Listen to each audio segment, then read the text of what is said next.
Hello, everybody. I really need an alternate background image for when I'm chatting without the robot. In other fun news, I hope I catch all the alerts tonight because Windows decided to do an update, and now I can't use my headphones on the front panel on my PC. So that's swell. That's okay. What else do we need to... going live. We need a going live. Let's get the channel here.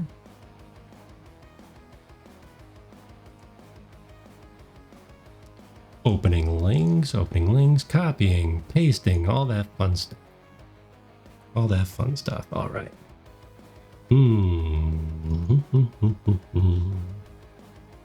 Doing some bookkeeping while we're getting ready. Should probably load Maya up, since we will be using that today. Bum, bum, bum, bum, bum.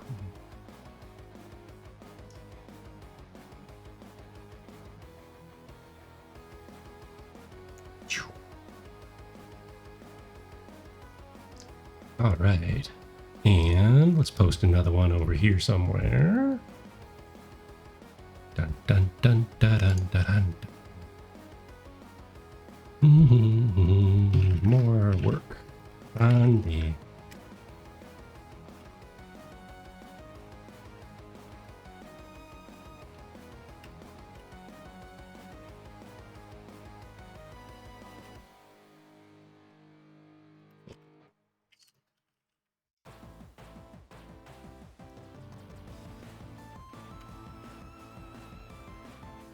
All right, I do believe... You know what? We might as well grab a Discord link while we're over here. We might as well grab our Discord link. And I found out there was a setting. There is a setting in Discord where you can unhide, unconfuse the Discord link. It's still, during streamer mode. Sorry, during streamer mode. To hide all people's names and shorten them up so it's just an idea of the name. There is a setting somewhere. So that the invite links will still be full length. And I think maybe it applies to regular links too, regular URLs. There we go.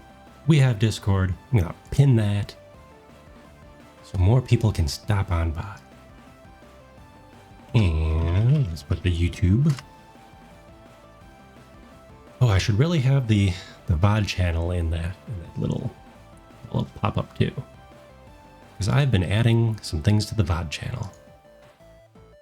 I've finally been adding some things to the VOD channel. All right, let's get into a different scene. The dev. All right, and let me know if the audio is okay, since I can no longer monitor said audio. The joys of running Windows. I just know somebody's going to pop in and say, hey, you should use Linux. I will on my non-graphics machines. I will definitely be using Linux in the future because I have some end-of-life machines that aren't super old. If they're super old, I don't care because they're not going to go online. I wouldn't dare put a Windows 2000 computer on the unleash it on the internet. but I do have a couple of Windows 7 and a couple of Windows 10 computers, tablets, laptop.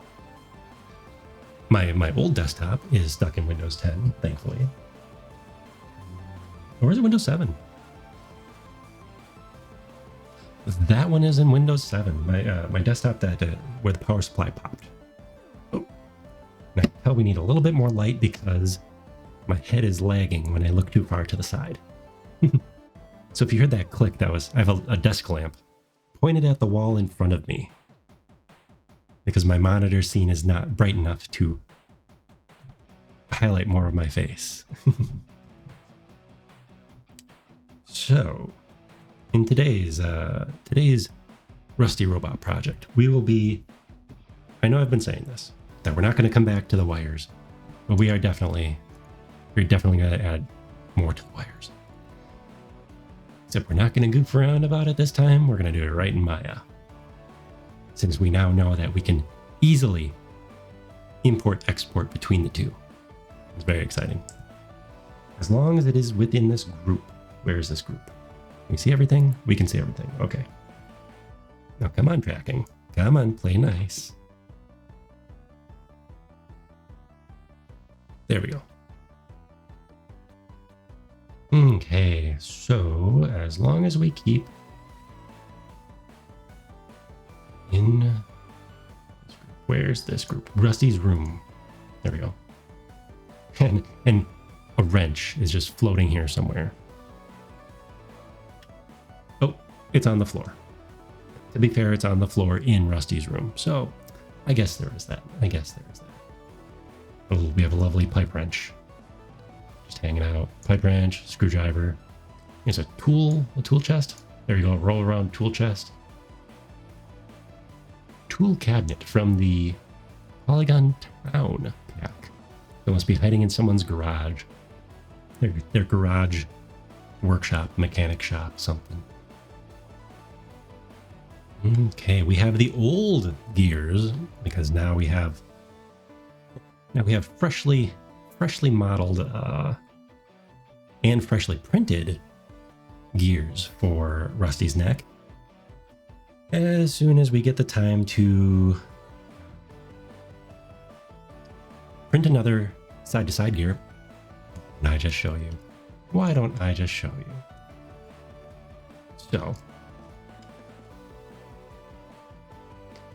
we now have, I'm put my arm on my desk and I'm leaning forward, so like, hey, let me show you. Let me see, we got all sorts of teeth in here. Look at this. Got lots of life left in her. Smack, smack. Cat in the hood of the car, kicking the tires. Okay, so this gear and this gear, we have new versions. It's what we did last week. Is that last week? That was last Monday. Last Monday, we added these up in Fusion, the program formerly known as Fusion 360. Autodesk took off the 360 for some reason. It works. It works. And now we have these, and they're all printed up. Was that really last week? Was that really last week? Or was that before that? Time is a blur. Maybe it was the previous week and I showed them off last week. Let's consult the great VOD. So I keep all of these.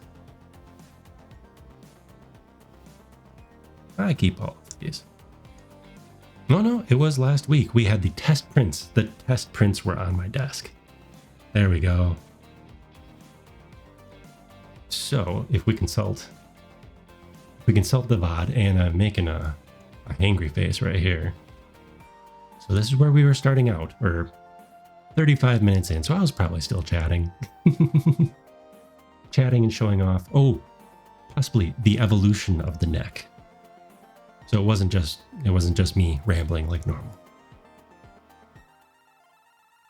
So this was the original neck made of plywood. And it had two small gears and the large half gear, which, if you look, is what we have right here. We have two small gears, it's hidden in the floor, and the large half gear. And that is what allowed Rusty to nod. So if we go a little further,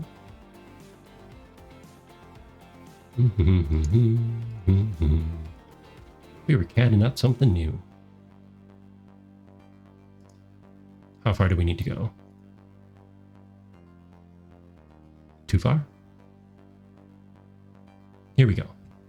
So these were going to be the new gears.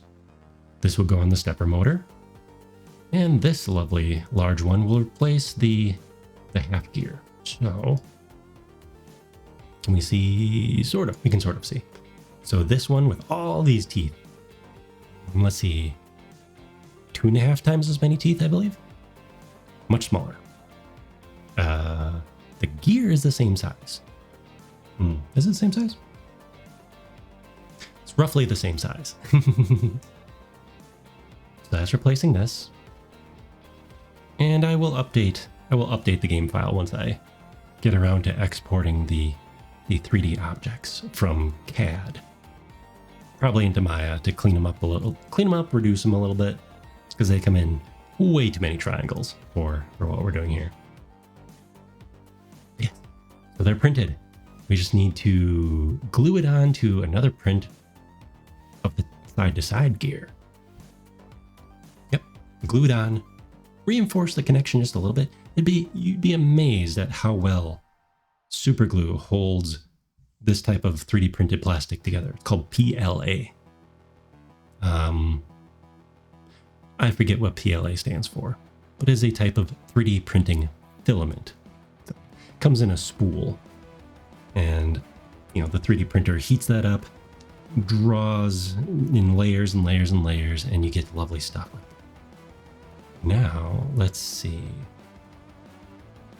Oh, I'm showing off more of the robot guts from last time. Well, and a little bit in engine. Okay. So we have the printed gears. I do not know. I think they went straight from my phone to the socials. There we go. Ha! You have to go see them on the socials. That's what we call bait. Right? Would that be bait? Yeah. Or a call to action. In marketing terms, that is the call to action. Go check it out. Yeah, why is my model's like locking when I turn probably more than 90 degrees this way? So must need just a little bit more light on my face.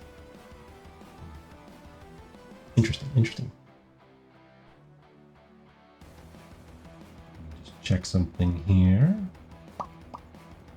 Aha, that is why that's not working. Why am I not getting updates on my phone? Because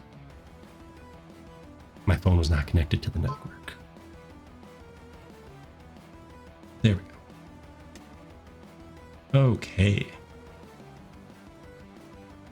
Now we are all good. And I believe Maya has loaded. A long time ago. Ta-da! So, let us load back in the Rusty Room.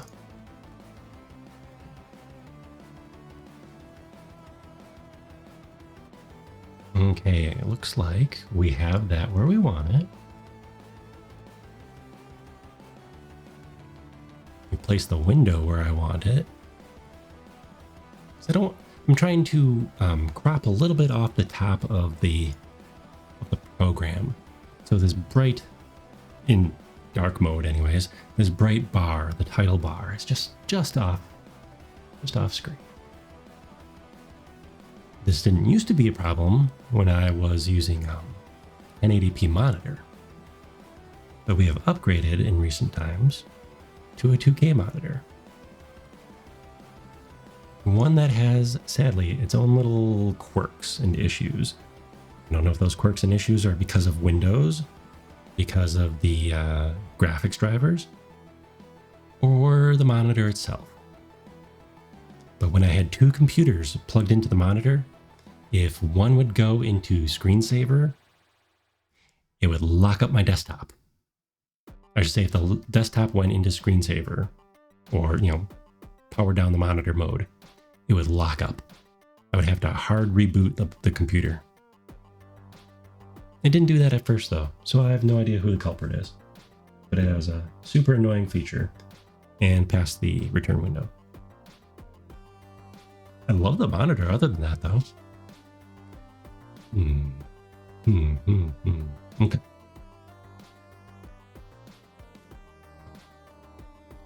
Good now. Put down some wires. we did make this slightly problematic for ourselves. Slightly problematic for ourselves.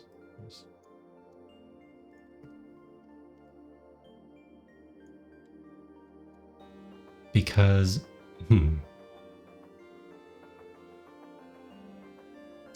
we copied the servos in Unity. So they are not, well, there should be one right here in this bracket. There should be one hiding over here. But there's not. So I think we will guesstimate that. Though I suppose I could just copy and paste them right here. We could do that as well. We could do that as well, pretty easy. So let us bring up our reference image.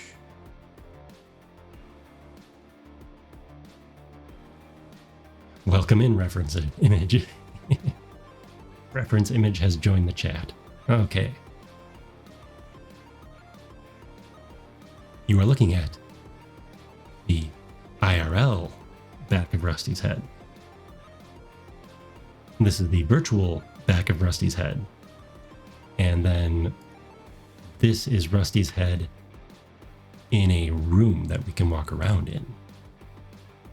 There are layers here. There are layers of... what would it be? Maybe layers of back and forth, layers of... not redundancy. I'll have to think about that for a bit.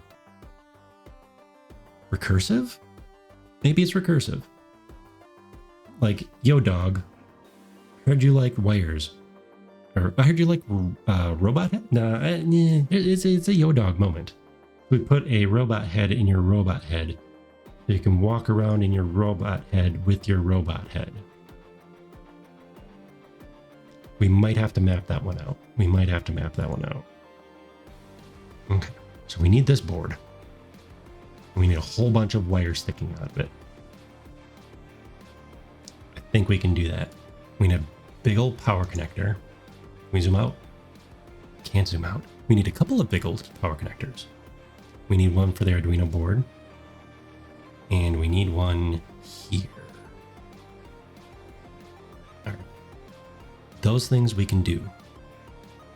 I'm going to hide this down below so I can just tap it without hunting it down on the taskbar down below. We have a playground here for some reason. We put a merry-go-round and a twisty slide in Rusty's head. I think we should. Merry-go-round and twisty slide. Oh, I didn't load in the other asset packs, did I? Got town. We don't yet have construction. That's okay. We are working on Rusty's head. I did start up a new project because I bought the Humble Bundle, the newest Cinti Asset Packs Humble Bundle. And mostly for, let's see, locomotion. So for character movement and it has a new character controller, like their own that they built. It works a little bit differently than my current one, which is the default Unity character controller. So I might take pieces of both and smash them together. I really like some of the things with the Cinti one. I really like them, but it does handle very differently in a more of a game way than a cinematic way. What I have with mine is more of a cinematic way. Welcome in. I forget it again. Is it Berink or Very New York City? But welcome in. Just discussing, talking about things. Berink, gotcha. We're discussing a few things before I start in on it. Because I noticed that I did not, in my asset packs right here, some of my assets, didn't have the construction set. It's part of the new Humble Bundle, which I will briefly hop in here and promote. Because the thing about Humble Bundle is they're kind of a store that hosts charity events, I guess you could say. So they usually have games, books, and software bundles. Sometimes their bundles are all from one publisher or one studio. Like, let's see what they have for games. Oh, they have more now. So HeroCraft PC, I'm not sure what they do. Here we go. Yeah. So there you go. You get you choose a different, whichever bundle, which pay level essentially. So in this case, you pay $20, at least $20, and you get these 11 items. And that's in general how they work. We got some other ones too. Cool. I'll have to check those out later. Earth Defense Force Collection. Wonder if they have the classic in there. I think that started off on the Super Nintendo way back in the day. Oh, they got all sorts of goodies. I'll have to check that out later. They also have books, which is usually books, comic books, sometimes audiobooks. Get some Pathfinder stuff, Python, Dragonlance, learning programming. Cool. But so what it is the money gets split three ways between the whoever's donating their work, the publisher, developer, whoever, and the website itself, the Humble Bundle website for operation costs and distribution, and then a charity. I don't know who sets the charity, but they list it. Where is it? Here we go. This bundle supports Action Against Hunger. Okay. So you support charity, you get cool stuff at a hideously amazing discount. I don't know how that all works, but in this case, pay at least $30 for these 18 items. And so I did. Mostly so I could get a construction pack for construction equipment and debris and stuff. Base Locomotion, which has a lot of like a character controller and a whole bunch of animations. I will leave it small. Hey, now we can get new walk cycles and all sorts of stuff like that. I think it might have idle animations too. Base Locomotion. But yes, crouching, jumping, sliding. So if nothing else, I will use this at some point, even if I don't use it on Rusty. Because he is very actiony, this demonstration here. I don't want Rusty to be quite that actiony yet. Welcome in, Pretty Pim. What was the other one? Ooh, and the particle effects look pretty cool. So a whole bunch of Unity effects, which some of them I think are sprinkled throughout the other packs. It's got a whole bunch of stuff you can just drop right in. Very helpful, because I could model all sorts of these things, you know. It just take time. Should learn Unreal. I mean, you could learn Unity or Godot, but I think if you're beginning, I would suggest Unity or Unreal probably, because Godot is very much in motion for how they're developing things. It's in another year or two, I think. I'll give it a shot. It settles in a bit. Oh, you are? Okay, cool. Yeah, I do want to give it a shot. Right now, too many spoons, not enough spoons, however the analogy goes. I do want to learn and use Godot. I want to try everything. Like, I really want to try Unreal for some of the more realistic rendering and power capabilities. Whereas with my Unity stuff, I want to keep it more low-key, more low poly, more game-like, less realistic-ish. Okay, did we have this one in the Maya? We don't. Okay.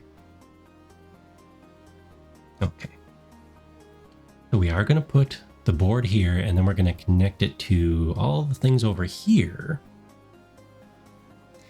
At some point, I'm going to model the... Honestly, as soon as I confirm that my plans with the new stepper motor setup versus the current servo motor setup for Rusty's Neck, as soon as I can confirm that works, I will be adding in the new circuit board on top of the Mega. So on top of this guy, whoop whoop, on top of this guy goes another control board that allows you to use the stepper motors. So when that works, I'll replace these gears with the nice MyDef gears. Yeah. All right, for Godot, it's been great for a UI-based game. Because like third-person 3D games is a bit rough.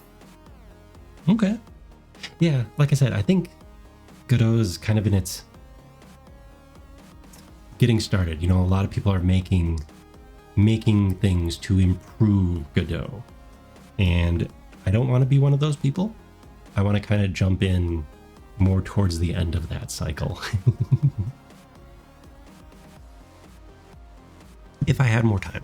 If I had more time, it would be a different story. Because this whole project. As evidenced by this whole project, I like diving in and getting my hands dirty and solving problems and such. Okay. Oh, I did have some luck with... Oops, I don't know what I just clicked. With exporting, if I can find it, with exporting the lens cap.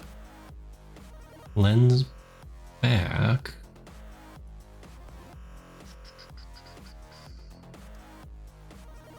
That is huge. Okay. Okay, and since it's coming from Fusion, it has terrible names. That is not the right piece. That is not the right piece at all. Let's try that again.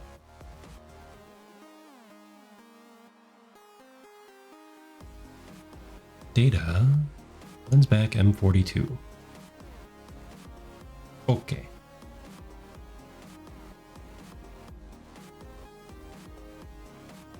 No, that one didn't come in at all. I had great success with this, honest. Oh, so do you think, Beck, that you would wait? Or that you would wait until it's more finished? Or that you would jump into a different engine? Motor panel, servo side.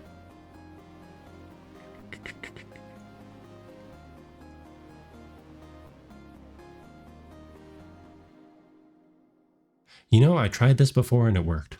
So we'll just have to ignore that for now, sadly. And it's just giving us a pointer to the lens back. Where's this one? Wrong number of arguments on callback.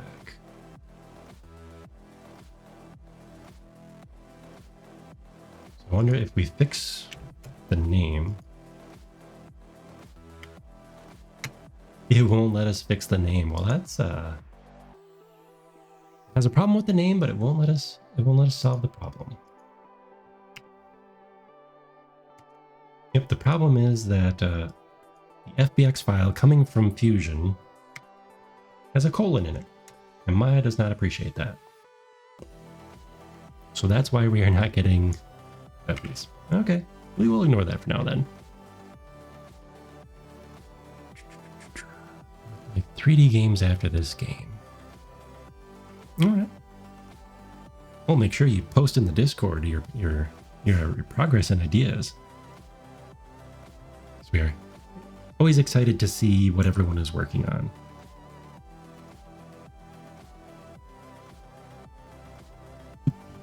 Okay. So I guess we will be working on the wires. We will not be importing the new things yet. They were working. I brought them into a new file and they were working just fine. You know what? Since we didn't do anything here yet, and we don't want any of those possibly random things popping in and being half imported. Let's try this again. There it goes. See? See? It worked just fine. That is so odd. It worked just fine in its own file, in its own Maya project. It did not work. Did not work when I tried to bring it into my other file. Slightly annoying. Well, anyways, this right here is... I don't think it does it say? Body shape, lens shape. Well, this is the lens back. And it's hideously bright right now. I apologize for that. If you look at it, right about there, tilt it to the side a little bit. Come on, tumble. Tumble nicely for me. There we go. Well, anyways, so here, this hole right here goes all the way through. It is not stopped by this lens cap. I drilled through the lens cap too. So this lens cap sits on the back of the lens because it's a lens cap. So this piece screws onto the vintage lens inside of Rusty's head, right here. And attached to the lens cap is this piece. So what this piece has is an indentation for the LED. The LED and the wiring. So that's how we get the different colors in Rusty's eye, the nice glowy eye for the robot. And then on top of this, so this surface right here, and between these brackets is the little servo. The little servo taps a pin, pushes the little pin right here. And that pin is for the blinkies. It's for the blinkies on the robot. So if we look here on the photo, it's right here. See, here's the lens cap, the bracket. Here's the little servo. And it's hard to see in this picture. Here is what's called a servo horn. It looks like a little lever. And there's the hole with the little pin in it. So when it moves 10 degrees, either 9, 10, or 11 degrees. That's all it moves when it's engaged. It presses in a little pin, a little brass pin that I machined, which taps the aperture pin on the lens itself. Because with old manual lenses and cameras, depending on the camera brand and how it was engineered, when you take a picture, the shutter flaps, it goes, so it makes that clicking sound. But at the same time, on most lenses, the aperture would close down to whatever you have it set to. So when you're looking through the old camera, trying to line up your shot and everything, it's letting in as much light as possible so you can see what's going on. But when you're taking the picture, it's whatever settings that the film, shutter speed, and all that stuff is set to. Whatever that's set to, so that you get the photo you're trying to get with the right light balance and all that stuff. So on this type of camera, a little pin, the camera kicks that little pin, which I'm using a servo for, closes down the aperture to the right size. In my case, it blinks and takes your picture. Whole lot of words for click. Whole lot of words for just going click. But yeah, that's what this little assembly does. Oh, and it shows my nice threading that I designed into the file. I have these 3D printed, and I don't think I have them up on Thingiverse yet. I always meant to put these up on Thingiverse because I have a whole pile of my printed off for my own vintage lens collection. I keep finding them at yard sales and eBay. Okay, we might re-export this. As funny as that seems, we might re-export this so we can bring it into Maya and then export it into Unity. Cap surface. Cap shape. No, doesn't like that. It didn't like that. Cap. It does not want me to change the name. That is odd. Okay. Cap surface. So these are part of the same surface. Body 10 is probably what it was called in my CAD file because I didn't name it properly. Bad habit. Okay, we will call this lens back. There we go. Lens back shape.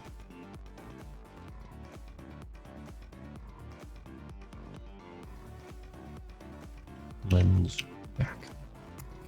Nope, will not let me rename that. Okay, so I think the lens cover is the problem.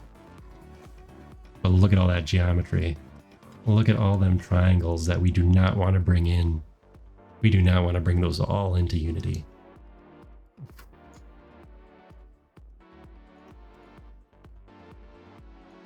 So let's try exporting this one more time, this time from Maya to Maya.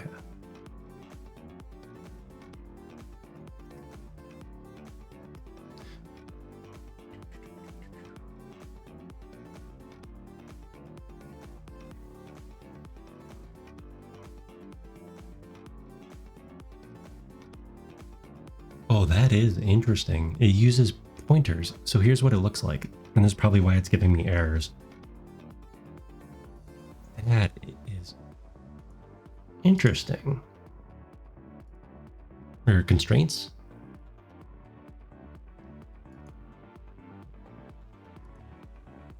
That is very interesting why it's doing this. It's part of the problem with communicating from one type of modeling program to a completely different type of modeling program. And that's where the FBX file format was supposed to universalize things, but apparently not so great with this. Welcome in, Clover O's. Welcome in. Usually catch you this time of night. How's it going? How's it going?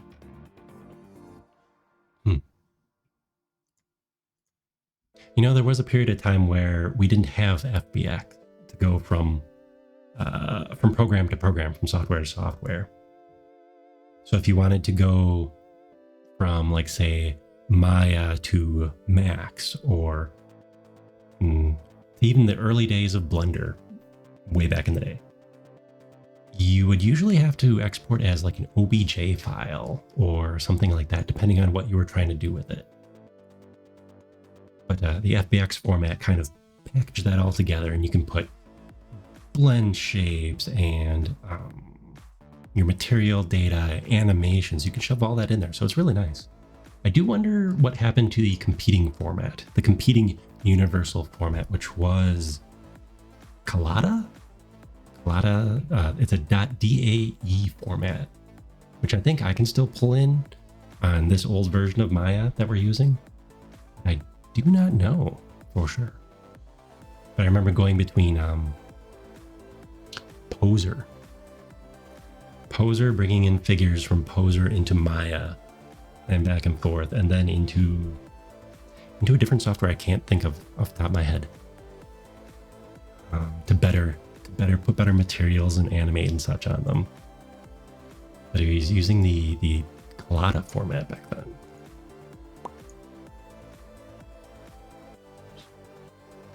Export selection.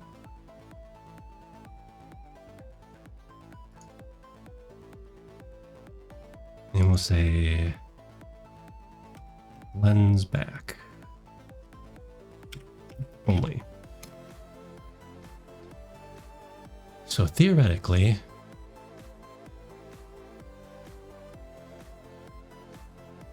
we can open up Rusty's room again.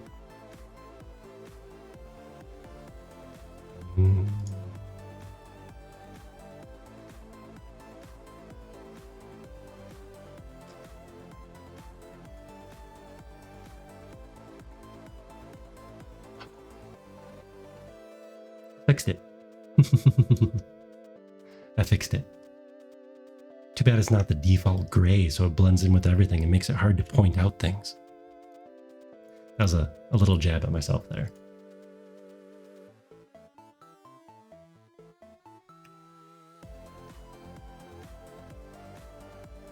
The good news is we can position this where we want it.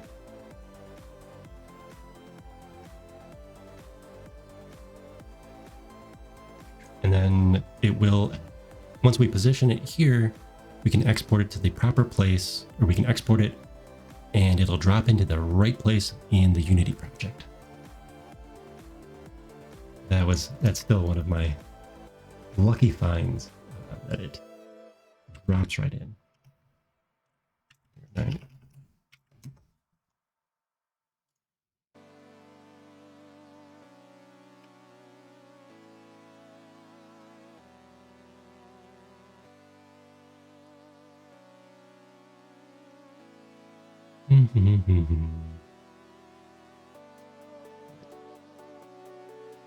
So the unfortunate thing is we don't have the lens cap on here. So it's going to look a little different, but at the same time, this lens is still a stand-in. You know, it is not properly modeled, and I do want to model it someday. The curvature of the lens, so that when you look through it, you know, it's showing definitely not the correct magnification of looking the wrong way through a camera lens. So Dead Sun, oh, this is also tilted the wrong way. Dead Sun did tell me that they have properly modeled lenses in Unreal. Like the way it accounts for distortion and everything is because you can have it be a physically based camera, like using like a Blackmagic, you know, CinemaCam, or you know, a Canon, you know, whatever, D100 or something, you know, some kind of, or an RE Red. There we go, an actual industry camera. Then it'll show the correct everything, you know, the correct lens profiles and everything, which would be more for like movie projects, you know, the kind of stuff that Disney Lucasfilm was doing with The Mandalorian and all those live action projects where they're showing, you know, they're using the whole sound stage. Instead of a green screen, they have it projected on a dome. That is still one of the coolest technologies. I think it's one of the coolest technologies to come out recently. Well, I think more movies should be made in Unreal, or at least with Unreal in the background. And it's just such a difference. Wonder. I'm assuming there's an interview with like Ewan McGregor, you know, playing Obi-Wan, because he got to use both. You know, he was with the Phantom Menace and the whole prequel trilogy, but then recently for the Obi-Wan series, he got to use that cool, I call it a soundstage, but it's not just a soundstage anymore. It's the full, it's the full everything, because the environment is being projected in this hemisphere. And that solves so many problems. Because I did watch some of the behind the scenes because it's fascinating. And it did solve so many problems. Some that you think of like, oh, hey, the actor actually can look at stuff. Cool. You know, they're not just looking at the green void. But other things like, from the 3D realm, reflections and bounce light. You would have to do a whole bunch of post-processing and camera matching and all that kind of stuff to get proper reflections in compositing. But with this, you know, let's say the Mandalorian has a shiny piece of shoulder armor or something. Well, is it going to reflect the green of the green screen? Or, since he's walking around under the desert sky now, is that what it's reflecting? Boom, captured in camera, done. They still do add in all sorts of digital enhancements and set pieces and stuff, but I like the idea of doing as much of it as possible with the new practical practical pieces, actual physical things, even if that physical thing is a 3D projection or a 3D rendered projection. It's just so cool. So cool. Now for the Rusty project, I will be using something like what they would have, like we would have a long time ago before that. So right now we have, let's iterate this first. Increment, not iterate. So what we're using now for the sky is the void, because I think it looks cool. Because I think it looks cool. So we've got the space. Oh, and random assets brought in, like a dragon skull. Because who doesn't want a dragon skull in their office, right? But yeah, so what we're using right now for our sky is the void of space. Let's just...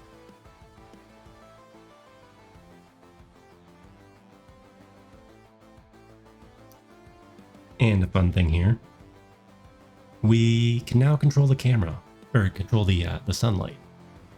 Not that there's a whole lot of sunlight in the void of space. That's one thing. It's on my to-do list. I need to add in a physical, not the right way to put it. I need to add in a representation of the sun. Physical sun means something else in 3D software. Oh boy, is it P? It is P. P locks the sun to the camera.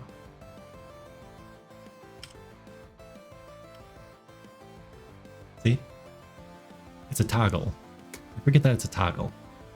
But everything looks so bright because the sun is basically behind us. So I tap P again. P on my keyboard. I don't P on the keyboard. See? So now the light is shining from this direction. Like say I want to be like this. I want to be well lit from this direction. Bam. But I want the camera to be oops. There we go. There we go. See? So now the sunlight is coming from way up there somewhere. It's easier to see when we're hiding behind other objects. Like this tree. So now the sun is following us all over the place. And now it's locked into position. There we go. Now you can see. Now you can see all the shadows moving about. See, we don't have a very populated background around here. Not yet. Not yet. And there's lore reasons that I half made up to solve the problem, and then I kept it. I kept the reasoning because it fits so well. It fits so well. Essentially, what we see is what we get. I do need to clean this up a bit more. But essentially, the bounds of this area, well, think of it like a cube. The bounds of this cube that we're walking around in, all that Rusty is able to access from within the factory. He is the digital, representation. The digital representation of the factory's communications and management software.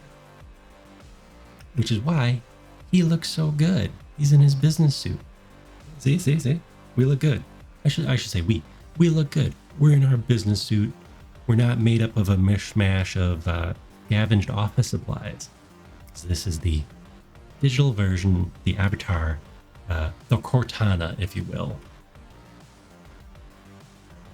So when we look out the window, it's like, well, we haven't accessed the outside world because we have no means of accessing it. So what we see is what we get here. Rusty makes the crystal. This asset pack is a suspicious asset pack. It is the main area here is yes. There are a few items left in. There are a few items left in that we will be removing. They're placeholders for now. But yes, this is the Gang Warfare asset pack. Well, at least this area of the warehouse. It had the best warehouse because there's no like factory or freight area. So we get the abandoned warehouses instead, including the abandoned warehouse where we have his head. Let's just jog over there. Ta-da! Oh, and now we should be able to. Now we should be able to jump and stand on top of the circuit board, but it looks like we cannot jump for some reason. There we go. For some reason, we could not jump onto circuit board pool table. But yes, today we're adding in more of the wires. More of the wiring, more everything. Connecting the servos, and when we eventually integrate the asset pack, that's why this is the asset library project. So I have all my asset packs dumped into here, so I can just grab whatever I need from, I don't know, the dozen or so packs of things. I can package up the mostly completed game level, if you want to call it that, the factory complex. Yes, the assets will be moved to a place the feds can't reach them. I mean, it is what it is. But we're going to package up our assets and move them into the new, freshly created Unity 6 project. So it's all clean. It's not full of my cluttered, sometimes buggy code. We're bringing it all in fresh. So it all theoretically will work much smoother. Because we're gonna have this, which includes, the office. My just chatting screen, if you will. The office. And if you notice right now, Mr. Rusty in the middle of the screen is not moving his arms and emoting and stuff. It's because none of the VTuber stuff is connected. But when it is, it'll act just like our other project, which is currently a space station with an office randomly planted in there. Yes. So we'll have different locations, including the inside of the robot's head, because it's a really cool idea to show the inside of the robot's head and also have the physical robot. Because one of the reasons is I can be like, oh, you want to know how the robot works? Ta-da! And since it's a game engine, I can do stuff like highlight and pop up info boxes and all sorts of stuff like that. Or just gesture. Like here is the Arduino Mega that receives signals from, this cord, which is connected to Rusty's desktop computer, which I should have a little tiny, Rusty scaled version of it, of a desktop computer just kind of hanging out there, even though this circuit board is so much smaller than an actual computer. Ooh, yes, the office. I added in the teleport hotkey again, so I wouldn't have to run all over the place. Yes. Pause the office so I could work on physics. So I could work more on finishing up Rusty's head. But we do need to make more variety of CRT screens, maybe a couple TVs, and stack them all up there in the corner so that they can all be displaying different things, like the channel trailer, or the channel trailer, what Rusty is seeing, stuff like that. Chat. You guys got to be on one of these screens at least, instead of looks like Facebook. Off-brand Facebook. Yep. Yeah, we have a couple old CRT monitors here that I made. This is two of my childhood monitors. A ViewSonic 17-inch tube, and then the smaller, more beige. Oh, there we go. This works. Oh, this works great. I can bring it to me. You saw that, right? What? I think I have a light culling issue with that tree in the warehouse. That is bizarre. So when I'm within distance of it, it turns on?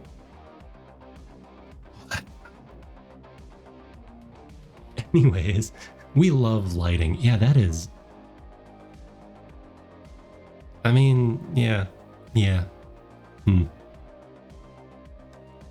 Okay. Yeah, that spotlight is just turning on and off, isn't it? I'll show you when we get out to the warehouse what I think is going on. But let's see. But yes, this was my childhood computer, a Commodore 64 monitor. You want to model out the keyboard at some point too. That is funny. All right, let's go see what's up with that. So the spotlights, they are culled when they're not being looked at if they don't have the right setting.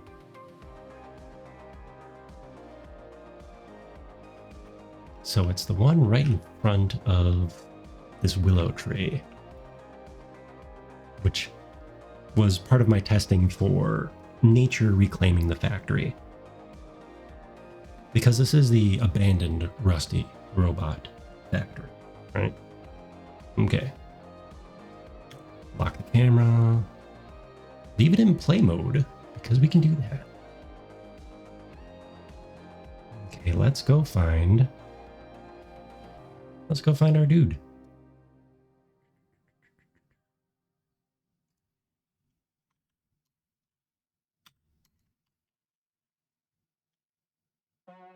So there he is.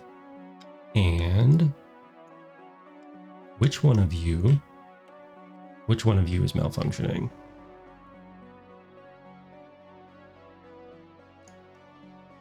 Ooh, it could be the spotlight, or it could be that point light right there.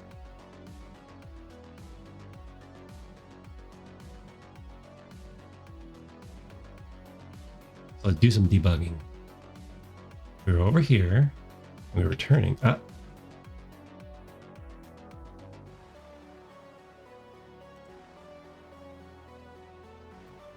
Live debugging. I think it's this point light.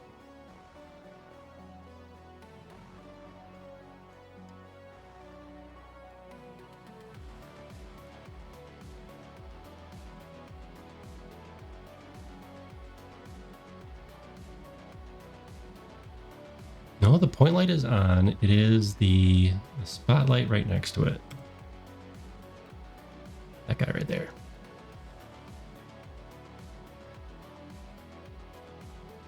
Because if we look at our field of view... Nope, it might be the spotlight. Okay. What is wrong with you? Culling mask is everything. Shadows, no shadows. Oh, it is definitely that one. It is definitely that one. I don't know why that that point light is even there.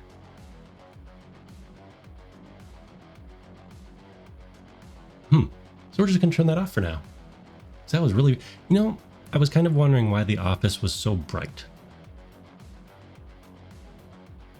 Troubleshooting. Yeah, so one of the cool things about this all is that we can look at it live. So on the left side, it looks, not as cool because I don't have all the lighting and shading turned on. Mostly for resources. So the play window, because look right here, there's a little play button. You can pause it too, but I usually haven't done that. But this is for debugging. So the play mode is we are playing the game. So, here we are. We're moving around just like I've been showing you all. When I show myself running around, oh, sorry, we got an ad break. When I show myself running around, I am literally just running this game, call it a game, in debug mode. It's not a compiled finish game because we're building it right here. One of the cool things is for debugging purposes. So right now, when I move the mouse, the camera goes all over the place. I have a built-in lock. It's a shortcut key. And I get my cursor back, and we can see what's going on. Mostly get my cursor back. We can see what is going on. For instance, there we are, right there. So we can debug things like this light. Oh, that's not the light that was giving us problems. The light that was giving us problems was sitting right over here, and we disabled it. Here we go. Warehouse ambient lights, according to my grouping over here. See? So here's the representation of a point light. That just means a light that gives off an object that gives off light in all directions, and it counts as a light. And then you have these yellow ones, those are spotlights. And they are whatever color of light that they put out. So if you look over here, it's this kind of cream color. And that's why all my point lights are that. They're basically light bulbs. And it's pretty neat. You can have them be color-based, or you can have them be the temperature. So you can have them the temperature, like if you go to the store and you get like an LED or a packed fluorescent light bulb. I think incandescent light bulbs might have it too. You look at a number that's in the thousands, that is the temperature of the light. You know, how warm or cool the color is. So if you look over here, got this bluish to this more sunset looking colors. That will be color of light that bulb will give off. Not the strength of the light. That's measured in a light bulb, that's measured in lumens, which we don't have over here. Wonder if Unreal uses lumens, because that would be very useful for a cinematic compositing. What does Maya use? Oh, so another fun fact of using the editor and debugging, live debugging. So I disabled this light, right? So it doesn't cause this weird error. The game won't save that. So when I tap that, oh, look, the check mark is back. Because most of the things you do in play mode or debug mode, those changes don't stick, except when they do. And it'd be nice to find a master list of what does and does not save. Like if you change materials and material properties, oh, those change. I messed up Rusty in the other project for, I believe, the eyebrows. Because I was playing with materials to get the cool wireframe effect. I think it's cool. But to get the wireframe effect. And when I was playing around with that, I gave Rusty all the same material, which was the wireframe. And when I went to change them back and undo my damage, it's like, oh no. Oh no. I basically had to go back to an earlier version of Rusty himself within my Unity project to get all the correct material assignments. Because I don't have it's not a very clean project. Oh, here we are. It's not a very clean project because I keep building and building and learning, which is why we're starting fresh. When we're done with the factory, done assembling the factory, we're starting fresh. Because there are so many little things, some plugins that I've tried that are old or deprecated, or I'm not using at all anymore. And get those out of there.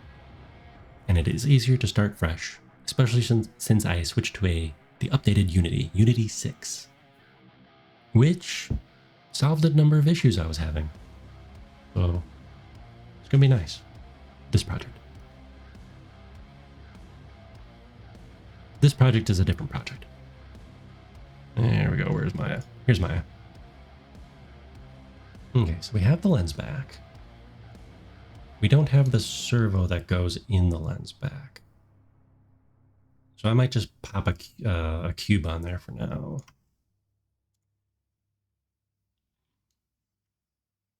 Oh, and I did sadly disable my my cube creation because of a glitch. A glitch in at least my version of Maya. So cube creation, or I should say, any of these, you see these buttons? Yes.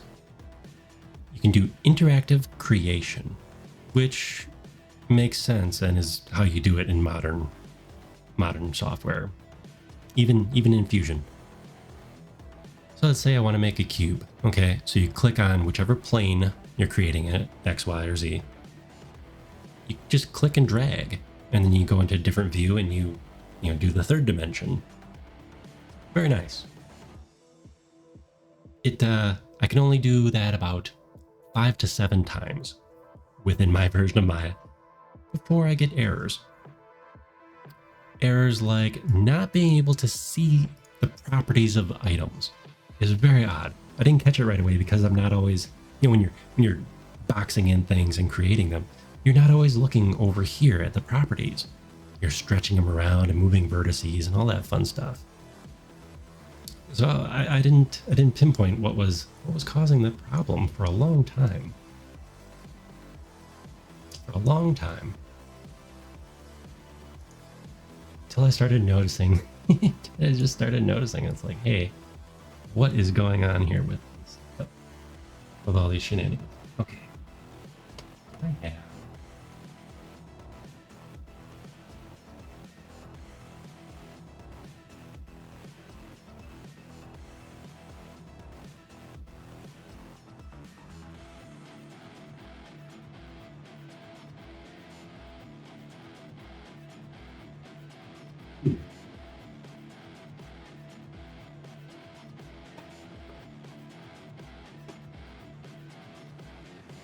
There we go. Why am I guesstimating? Because if we're doing everything to scale, why am I not measuring things to scale? Okay, so one of these little guys is 22.5 by 12, roughly. 22.5 by 12 by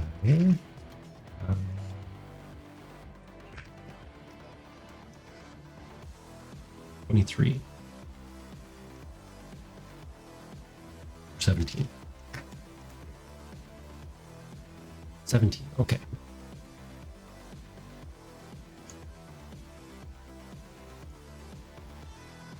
Polycube, there we go.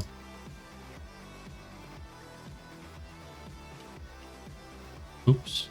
Let's try 2.2 by 17 by 20 again. There. Now we have the correct dimensions.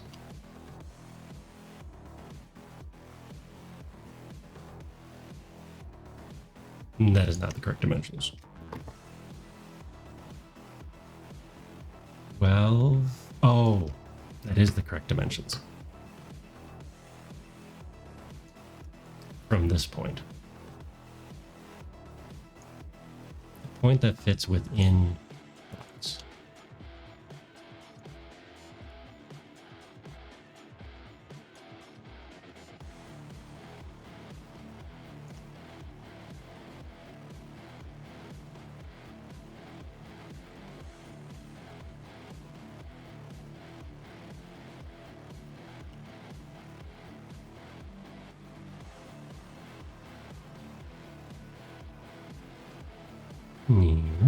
There we go. See that fits nicely right there? rest of the servo looks, well, basically this little guy looks a lot like this guy. So what we can do is just duplicate that and scale it down. Scale it. I was going to say shrink and scale at the same time. Because these are all basically the same thing. Okay, let's get out of perspective mode. Let's get out of perspective mode. I know it's very cluttered in here. Very cluttered in here. See if we can hide a few things maybe. Okay. You need to fit on these two brackets.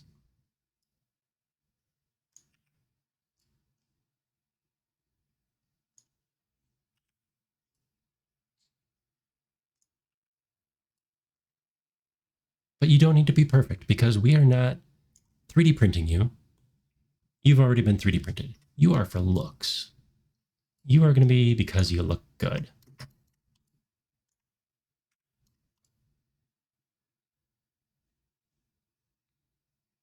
And apparently I misjudged one of my settings, one of my measurements. Yes, it was supposed to be 12. This one? Or is it this one? 1.25. No, it was not that one.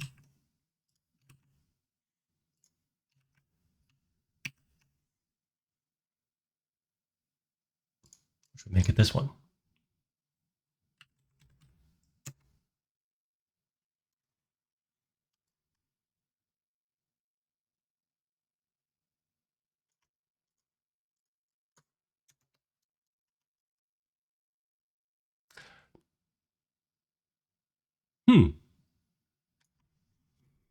We're having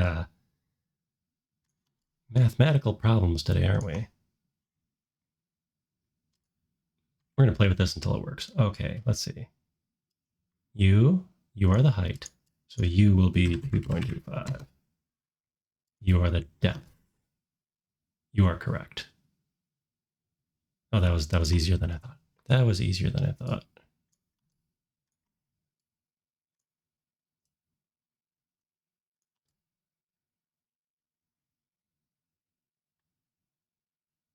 So if you look at this, it pretty much fits right where it would be in the CAD model. There we go. About right where it would be. There's slight gaps because it's not exactly the right measurements, or I left a little wiggle room, which is the more likely option.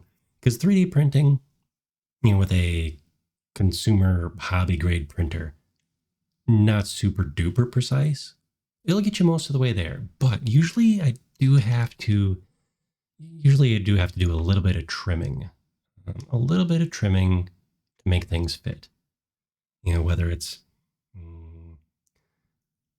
evening out the edges, scraping away or filing away at the inside corners. It's a big thing. Or wherever the layer lines meet, the start and the finish of where that layer is printed. For instance, I'm looking at right in front of me, I'm looking at the gear, the new gear we 3D printed for the nodding of the head.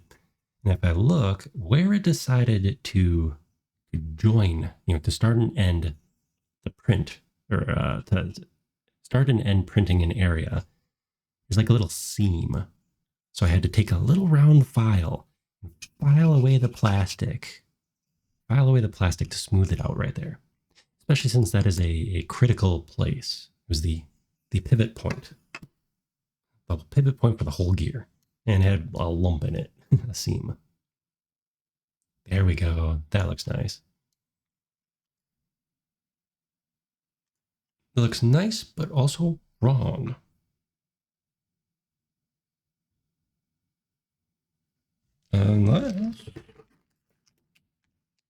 Oh yeah, that's wrong. Wrong because it has different measurements than the big guy.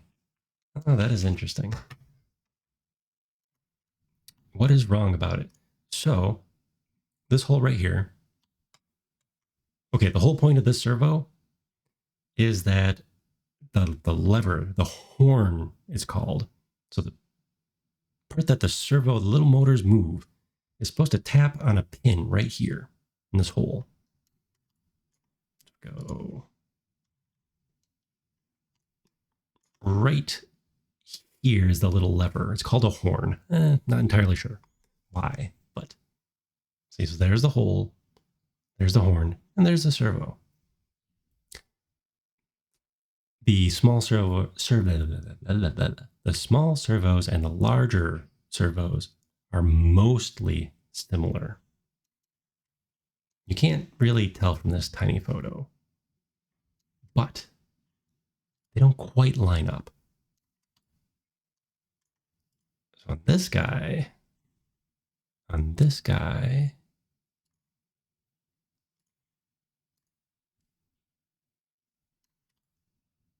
it goes something more like this. Let's do the whole face. Kind of a teardrop shape. So it's different shape in this, but basically the part that hides the gears, the parts that hides all the tiny, tiny little gears inside of this is shaped differently. And it is a question of how much I want to get into that.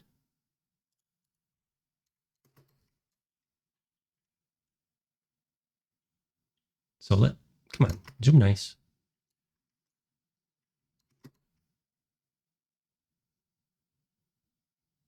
So how much do I want to get into that? Man, I've got some jumpy scrolling here.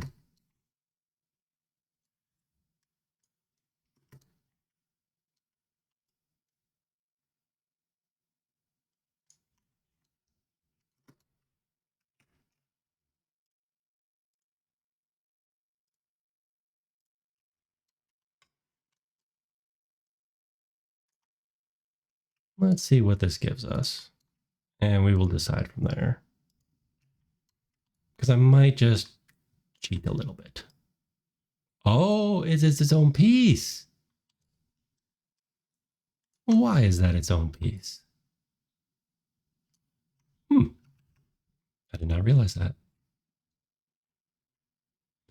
Oh, they are combined. Okay, so yes, so they're different shapes. That is okay. And what's really okay is this allows us to do some quick and dirty editing.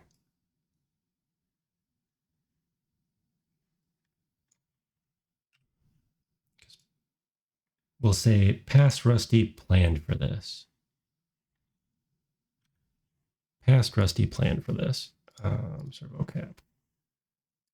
Can we unconnect? Yes. Ha ha ha ha. It's always fun when you get something to work kind of by accident. Fixes past problem.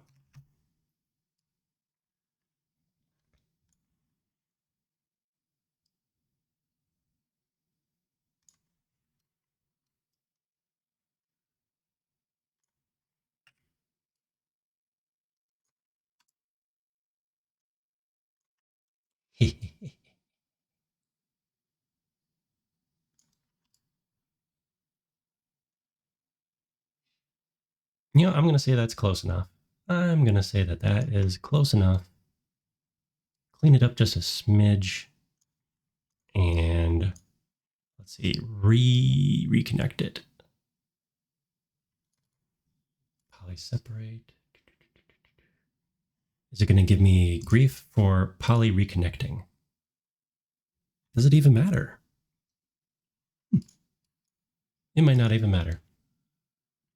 But now it's about the right size because the little gear piece and a little lever are going to be right over there. Awesome. Cube, what are you? You are part of the servo. We'll just drop you over here. call you a lens, no, aperture servo. App servo.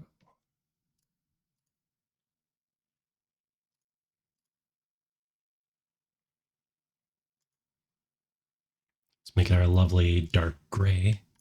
Though it might be nice to have a translucent gray on this one. Because, you know, now that we're getting into this more, I think I can go more from the blocking in phase to the how I want it to look phase. And like, again, you can't tell from this, but these little servos, what are they? MG90. Okay, so this one back here is MG, which means it has metal gears. It has at least one metal gear. It is a translucent gray. You get the packaging ASMR there. It's a translucent gray plastic.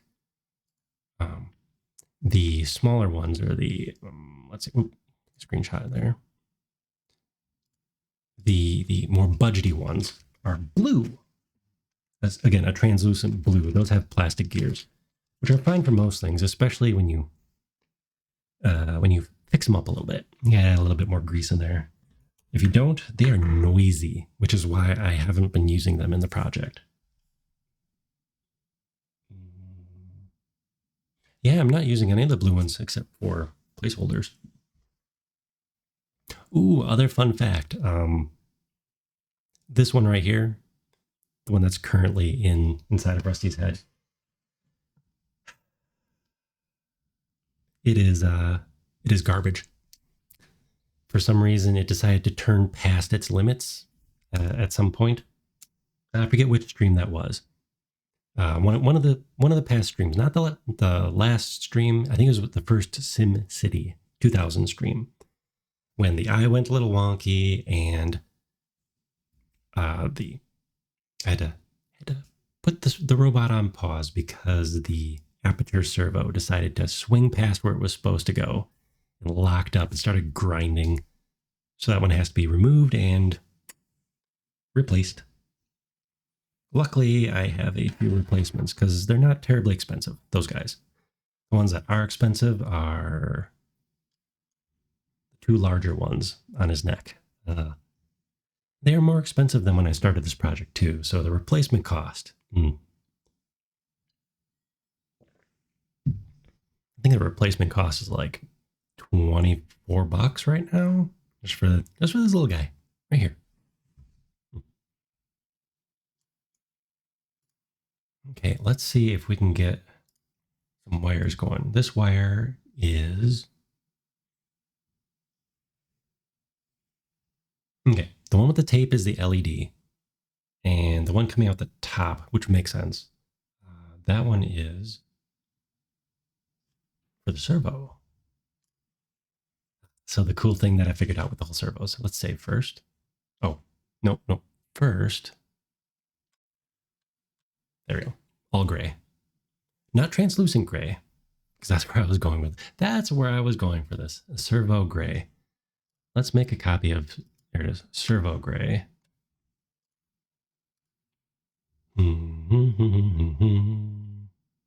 What color are you? No, not that one. This one. You are...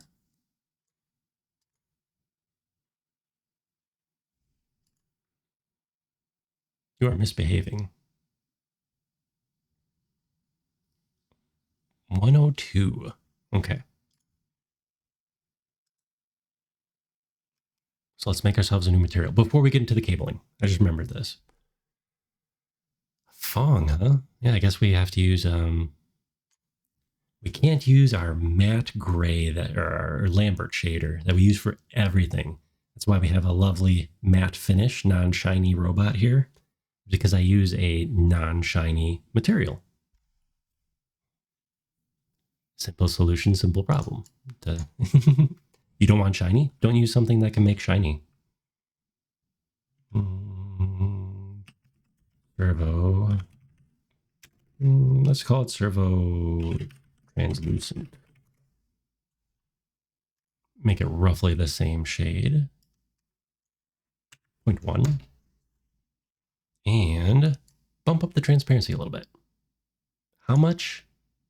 That's the tricky part. We'll see what it translates to when it gets into Unity. Okay, so that is servo translucent. Bam. Drag and drop.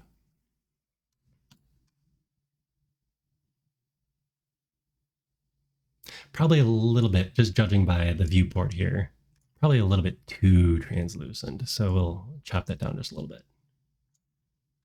It'll hit the light really cool though. Okay.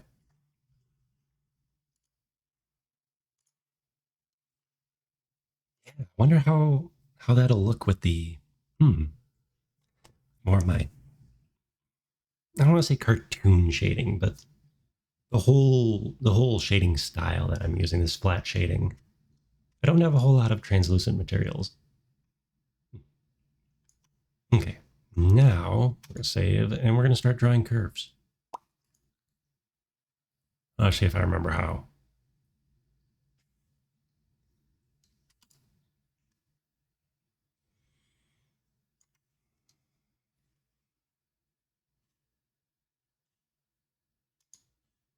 Draw a curve, and let's go from here to, let's see, where we go. Where are we going? Let's put one all the way over to the board. So that'll be our LED.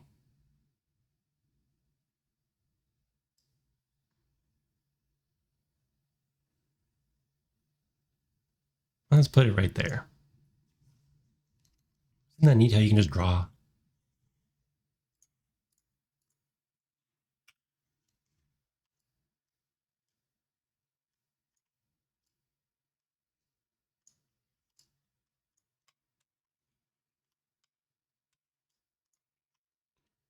And now we can edit the curve. So this is the alternative to having everything be physics based in Unity for creating it. Because if you recall, our experiments with admittedly, our experience with a free rope simulator. Where are you?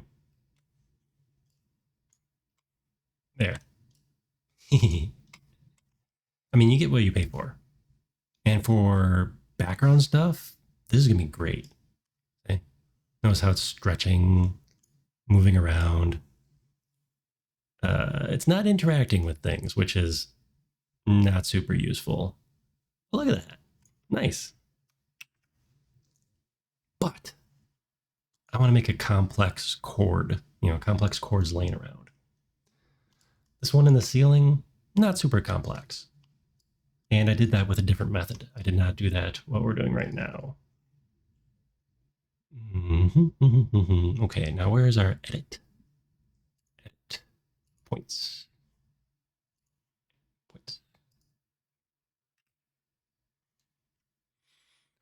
Oh boy, what are all my options here? When you don't use a thing for a long time, you start to forget how you interact with them. There we go. If you're wondering the gradation, the gradient here, why it looks like warm to cool, that is because it's the soft selection. So I'm not moving just one control point in this case. I'm moving, it's weighted. So I'm moving the one point, but then also affecting everything else in this gradient until it gets to the light blue. I'll just put this chord right here for now.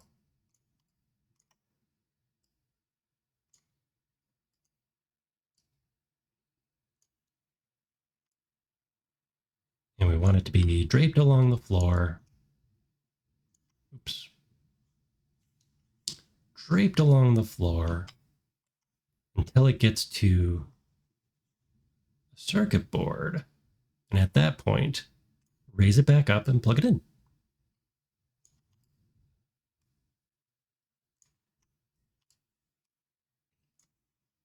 So sorry if you're seeing this full screen and getting a little motion sickness. I apologize for that.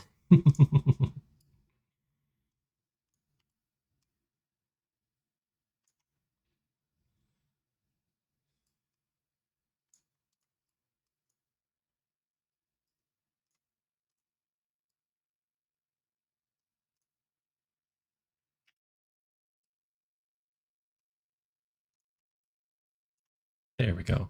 Oh, and the music probably stopped forever ago. Ah. One of the latest Windows updates. Yes, one of the latest Windows updates decided to mess with I think my front panel on my desktop. Yep, they messed with the front panel of the desktop. So now when I plug in my headphones, it does not work. It does not show up as an option in the little Windows settings. Ooh, a Party Parrot. Nice.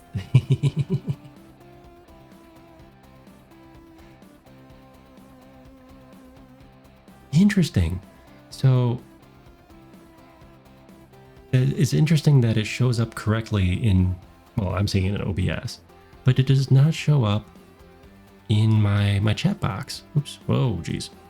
Here we are. It just says Party Parrot.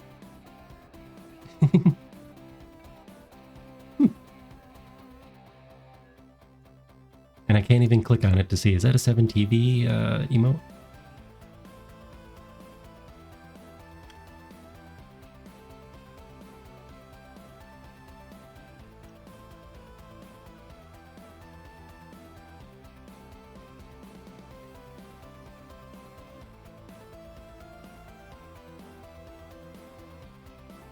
There we go. Oh, no, that's perfectly fine. I mean, I have them enabled, but for some reason it's not showing up in my my admin interface. What do they call that? My moderator panel. No, we love emotes here. We love emotes. In fact, next Wednesday, hopefully. Yes, next Wednesday, I'm going to be working on some more stream assets. Dig out the graphics software, and we're going to work on our logo. There we go. Dancing Dino. Dancing Dino. Yes. Yes, next Wednesday. So next Monday, more of this stuff, more modeling, more engine work. And then next Wednesday is going to be an art day.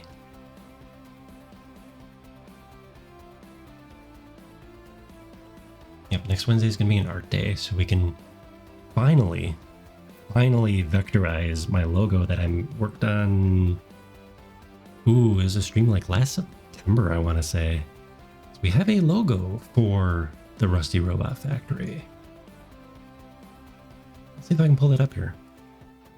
It's just it was just never polished. Is this the one we is this the one we settled on?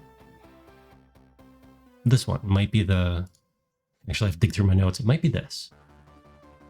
Or maybe this one.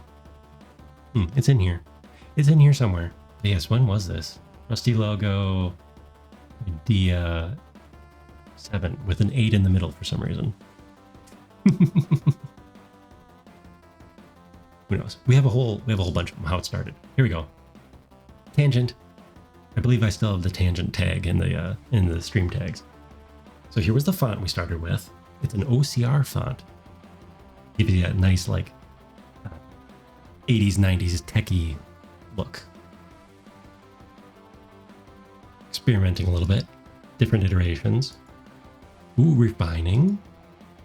Adding in Robot Factory.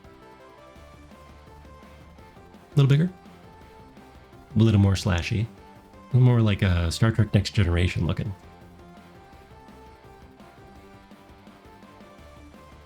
Squashing the R. I don't think I liked it with the squashed R.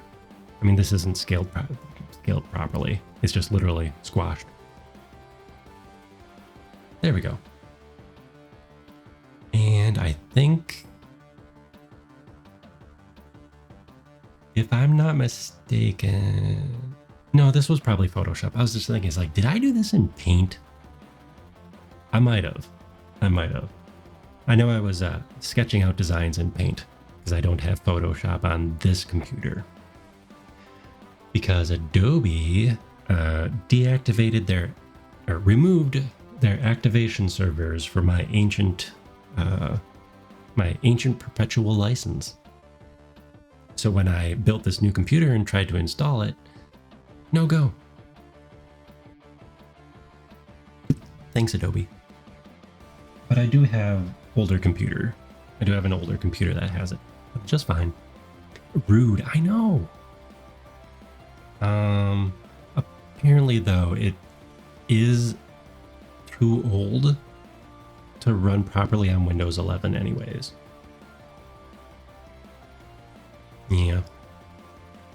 But, and I don't want to use my, I do have the Adobe Suite through my work, for work, not for personal use. I don't really want to use my work computer on stream.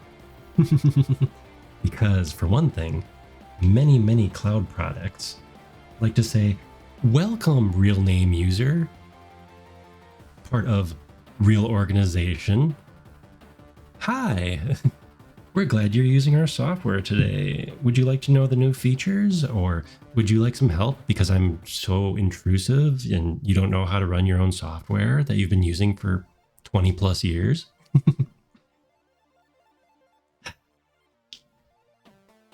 Like, I just want to edit photos. Cut me some slack. Make funny logos. So we do have, yes, we do have an older computer, assuming it behaves itself next week. Or, see, the reason is because I want to vectorize the logo. So let's say we're going with this one, because I think we are. I want to vectorize it, because right now, see all these lovely jaggy lines? This is just a bitmap, it's a PNG file. And I want to vectorize it so that I can scale it any size I want and also bring it into 3D. Because right now we just have a stand-in logo in one of our Unity projects. We have a stand-in logo. I want to bring in the actual. Plus, I want to put on all the packaging within the universe. So let's just for fun. Nope, not that one. This one. So, for instance, the boxes in the warehouse, instead of having Cinco Toys, which is Cinti, the creators of the asset packs, this is their like in-universe fake toy company. So this would have Rusty Robot Factory stamped on it, or a screensaver bouncing around on the computer, stuff like that. Yeah. Oh, sorry, I missed the chat. So Cortana is... When was the last Windows that had Cortana? Was it 7 or 10? I disabled her right off the bat. I like the idea... 10? Okay. I like the idea of a virtual assistant, Clippy, if you will. I like the idea of a virtual assistant that can be super helpful, especially when you just talk with, plain speech. They can be super useful. You can ask your phone, what's the weather? Classic, right? Or add item to grocery list or something like that. It can be used for all sorts of easy stuff like that. Because of how I use my desktop computer, I don't want any of that in here. I don't want the ease of whatever. I want as much horsepower as I can get, and all of that power being directed to whatever I'm doing, not to data logging, not to a voice assistant listening in on me, waiting for me to pay attention to it. That's a personal opinion. And also, yeah, the AI part. Mm. Yeah, why didn't they just rebrand Cortana into Copilot? I guess, they are very different, very different Windows entities, I suppose. Different use cases. Poor Cortana. She didn't deserve that. But yeah, no. Copilot straight away uninstalled. And according to what I read about one of the updates, Microsoft uninstalled it for you anyways? Yeah, accidentally. So that's fun. That's fun. I just find that terribly amusing that they had a bug that people are like, cool, thanks. We like this bug. Keep up the good work.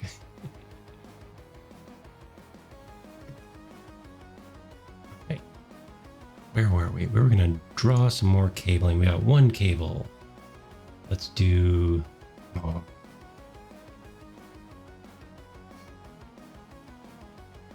So I was not a Xbox player.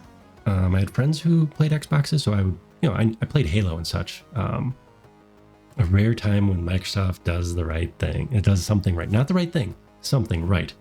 Clear distinction. Doing the right thing or doing something right. Clear distinction there, right? Welcome in, Nix. Welcome in. Yes, they accidentally are good.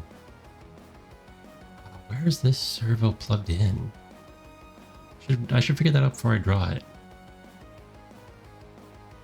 Is that plugged into the main board? That might be plugged in the main board. But yeah, so, but yes, I didn't play a whole lot of Halo except for some multiplayer. Way. Because I was more of a Sony and then PC guy. Well, I should say, in that era of game systems, the Sonys and a Dreamcast. So I didn't play a whole lot of Halo, but I played at a friends' places, and definitely appreciate the universe and Red versus Blue. But no, yeah, the AI eventually goes crazy and start doing weird things. So is that how the Halo ring thing? Is that how that fell into disrepair? The computers just stopped maintaining it. Went a little loopy. You can see how much I know about the Halos. Okay, let's see. We plug you in over here. I better check that. I'm gonna check it.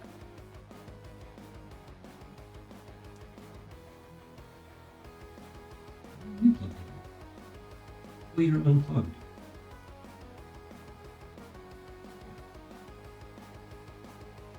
Should you be?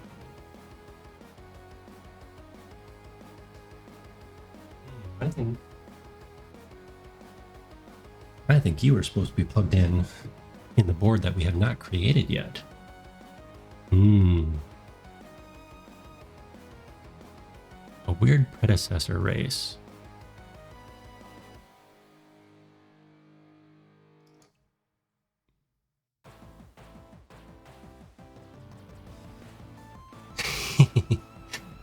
The games contain yes, I did hear about that for the TV series. I do want to watch it though. Is it that bad? I have a lot of things that I want to watch. I just don't seem to make more time for it because there's always something else to watch. Another thing. Like I have to catch up on the new Star Wars stuff. Because, well, let's see, I think the new season of Andor is coming out, and I greatly enjoyed the first season. So that's on my to-do list. Oh, yes. Skeleton Crew. I watched the first 2 episodes, and I really want to keep going with it. I mean, the kids are, especially the main kid, super annoying. because he's a kid. So it's like, oh, okay. I would have loved that show when I was a young Rusty. Now let's pause every 5 seconds. We're muted while we watch. Then we can discuss the episode after it's done. Ooh. I like the idea. None of this pause every 5 seconds nonsense. No, that's commentary. That's being a React VTuber YouTuber. Next, you gotta get this. You gotta get this marketing right. That is what React Andies do. Maybe like pause every commercial break, or where a commercial break would be. Which, if you have the commercial version of Disney Plus, you're gonna be pausing every 5 seconds anyways. Annoying. Very, very annoying. You know, I think for now we're going to plug this servo in over here. And well, no, we can't plug it in there. Get that over here. Draw a servo. Coming up here. And going over up in the sky. Over here. And this will be our first test case for up in the sky. Being charged for ads is the worst. Paying $30 a month for a streaming service is also quite hideous. Not a fan. And I know. You could always sail the seas. Always sail the seas.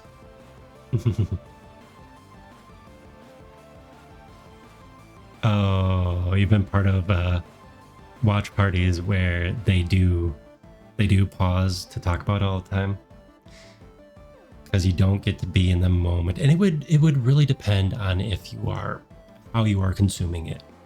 Like if it's your first time watching something, oh yeah, that's the worst.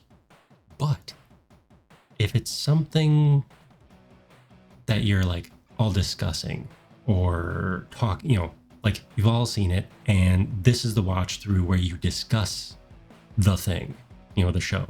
Then, well, maybe not every 5 seconds. That's a bit much.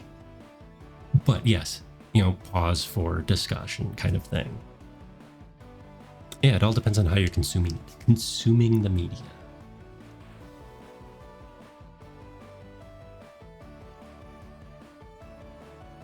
Okay, where did my cabling go? Where am I cabling at?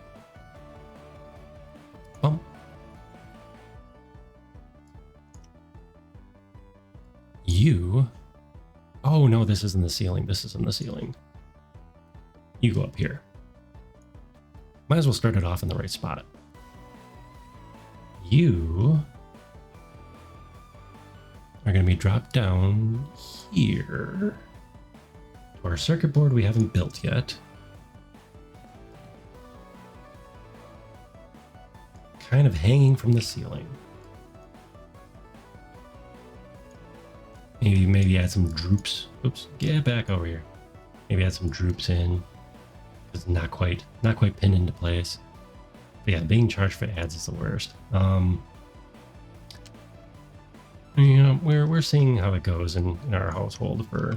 We still want to see the things. We have kids, so we kind of have to have Disney. But at this point, or at some point, not this point, but at some point, it's like, maybe we should just buy the Blu-rays of what they are actually going to watch, because it'll be cheaper in the end. It will absolutely be cheaper in the long run. And then you have it forever, theoretically.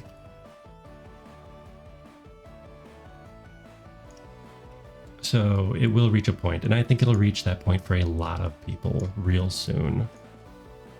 Especially when they keep raising and raising and raising. You have Disney, Amazon, and Netflix. Yeah, we got that lineup too. And I will never part with my Crunchyroll. You can't take my anime from me. So Amazon we use primarily for shipping. Shipping and the lovely discounts you get. Why is that so curvy?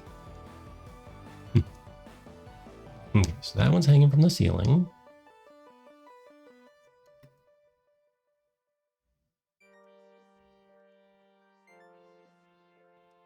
that's like oh, it needs more droop. It needs way more droop. There we go. And this one up a little bit higher. To imaginary ceiling. We don't have a ceiling in there.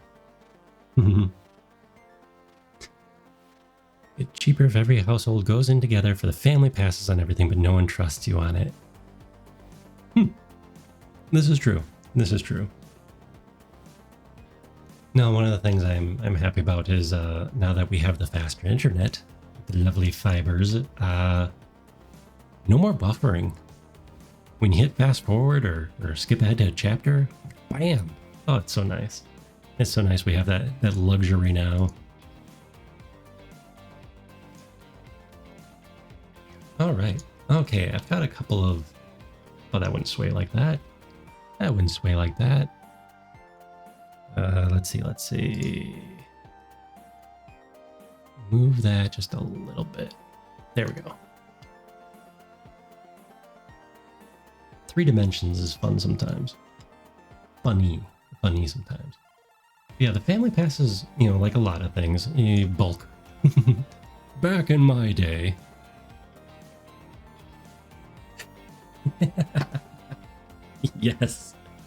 Yes, the ye olden days of anime, because YouTube had a 10-minute time limit on the video, so you had to watch not so legally uploaded, usually watermarked with like hypercam or something, split of every anime episode. Yes.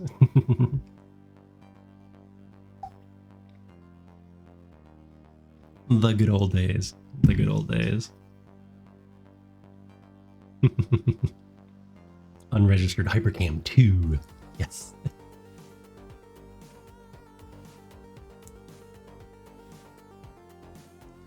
When you couldn't find them anymore. Oof. I don't know. In the early days, they weren't super strict about taking things down, were they?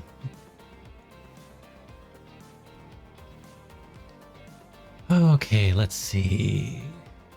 Dun, dun, dun, dun, dun. Extrude or intubify. Let's see. Okay, we're gonna see how big we need this circle to be. So what I'm doing now in our tutorial here are 87-part series on making wires. Yes. What we have here is the CAD model.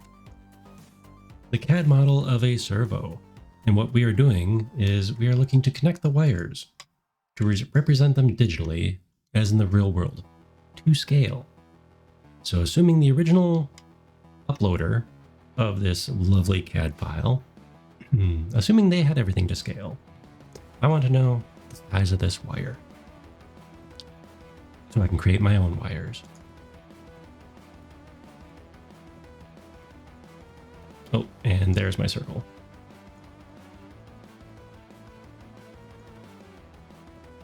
So we can have matching circles with a radius of...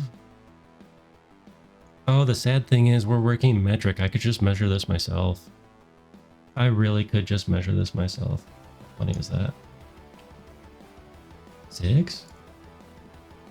Is it 69? Ah, it's not 69. No, getting warmer. Is it a metric number? A round number? Nope. Oh, getting warmer, getting warmer. 79. Should we just go 0.8? Let's just go 0.8 for convenience sake. There we go. 0.8 millimeters. Yes. So all of our cabling is going to be 0.8 millimeters. You can blame pirates for the existence of streaming anyways. The whole concept of sending the bits of data, bits of video, in order so you could watch it before downloading the entire thing was a torrent feature.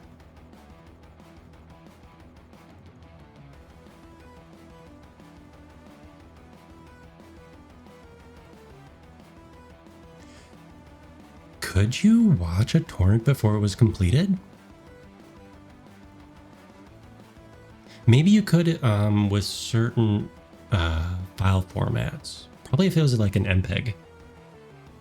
AVI files you have to have completed before you can watch them, or you would have to remux it. I remember that from back in the day. For perfectly legal reasons, I remember it from back in the day. Circle. Where's my circle? Let's make another circle.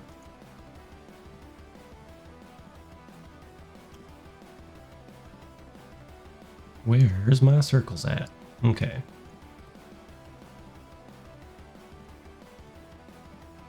Oh, why are we not using snapping?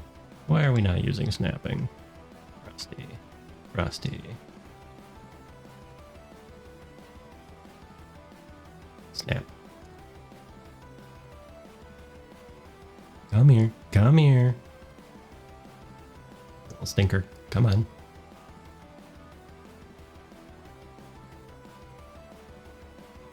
This is why we're not using snapping. This is exactly why we're not using snapping. Get over here. Got a perfectly good line right here. You. Get over there.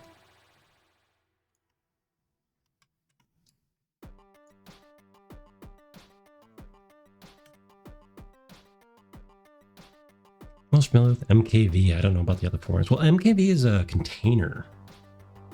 It is a container format for whatever codec the video is rendered in.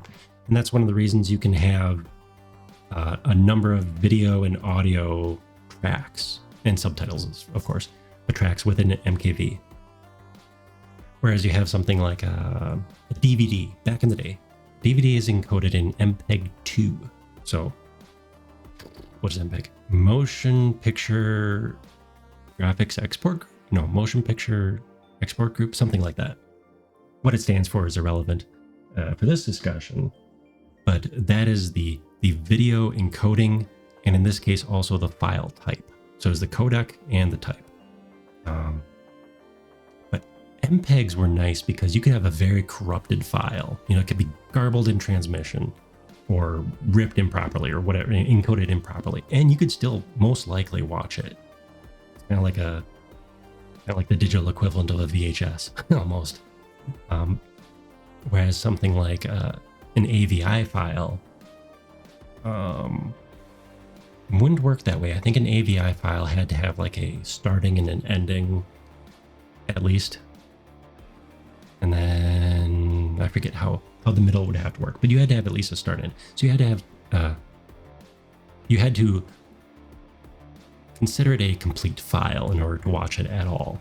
There used to be a ton of different video file formats, whereas nowadays it feels like we have, we're gonna snooze this one.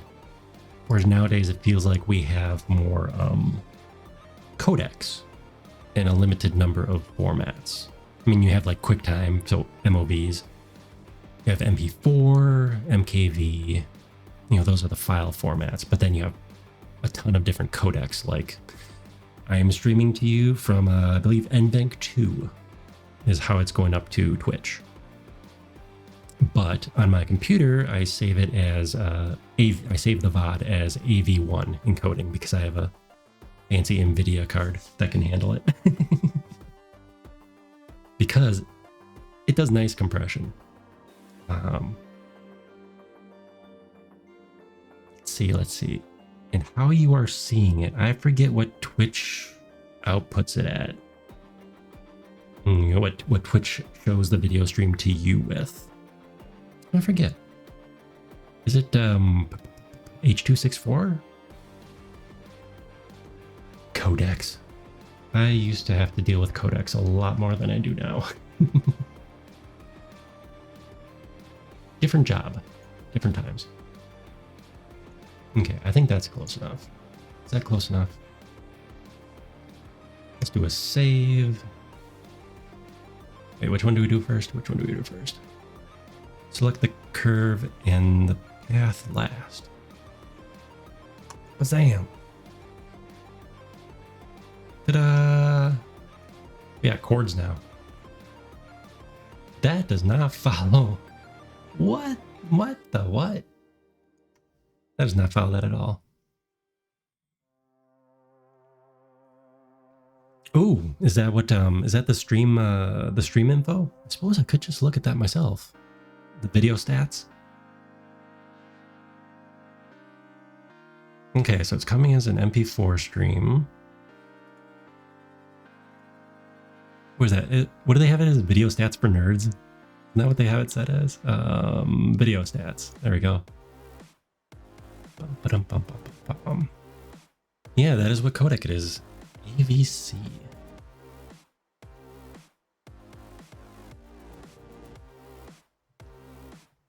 HLS protocol, normal latency. Well, I'm on normal latency anyways. Yeah, look at all that stuff. Bandwidth estimate, 123 megabit. Dang. Imagine if I was fully taking in 123 megabits of Twitch. How many streams would I have to have open? That'd be ridiculous. Yeah, didn't they call it stats? Or is that YouTube that says stats for nerd? That does not sound like a YouTube thing. Somewhere. I remember one of them had it.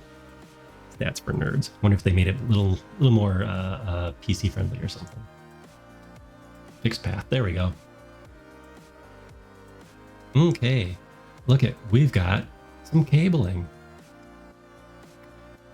Ta-da! So while I had y'all distracted, I got my cabling. Now to be true to what this is, I would need 3 pieces. I would need this yellow, red, and brownish. What are they on the actual? Oh, that is what they are. What they actually are. The brown is more of a dark brown on the servos I have, but you have positive, negative, ground. So you have power, the ground for the power, and then the signal, which says what it should be doing by sending little pulses of info. So essentially, what I would be doing. A good way to do this would be to... I will show you. Do I have time? Kind of running low on time. Kind of running low. We love PWM. We do love PWM. We do love PWM. Fun thing about that, I think the servo library I'm using, I think I discovered why the robot's movements... No, I said snooze. I think that I have a theory on why servo movements are a little bit jerky and they didn't used to be. Because on here, on the Mega, these are the PWM plugs, sockets, ports, pins. Whereas these are all digital. Not sure about these. These are all digital pins. I moved some of the servos from over here to over here.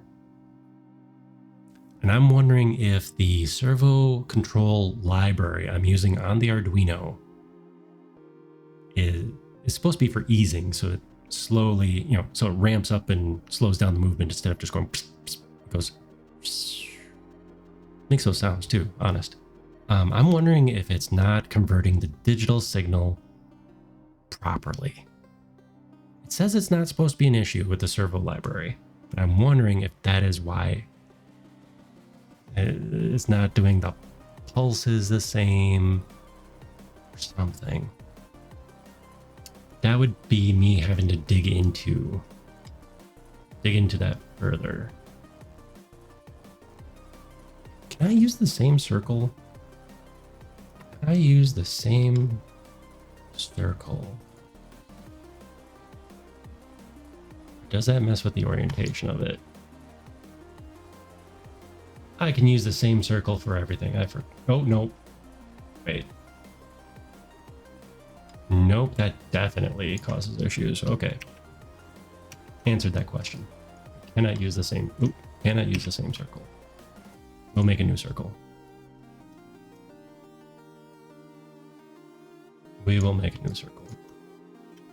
It's nice when you can answer your own question by, oh no, nope, screwed that up.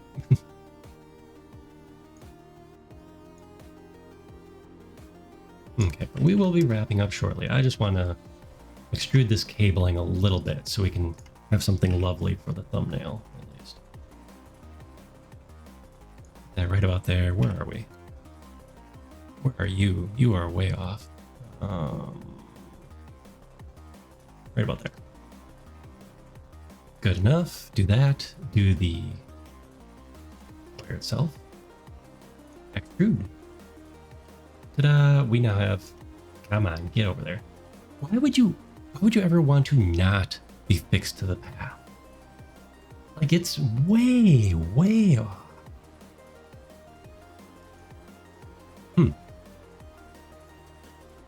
There's got to be a use case for it. Okay. There's got to be a use case for when you would not want the extrusion to line up with the control path, which is what we're doing. So the lines I was drawing, let's see. Curve. The lines I was drawing on here and then repositioning, so they'd be roughly where they were, where I want them to be. I then I made a circle, so I measured digitally, measured the size of the wire, the thickness of the wire. And then I said, okay, take that circle and make a pipe, basically, along the whole length following that drawing, that line, that curve. And there we go. This one's inside out. Why is this one inside out? Why are you? Oh, okay.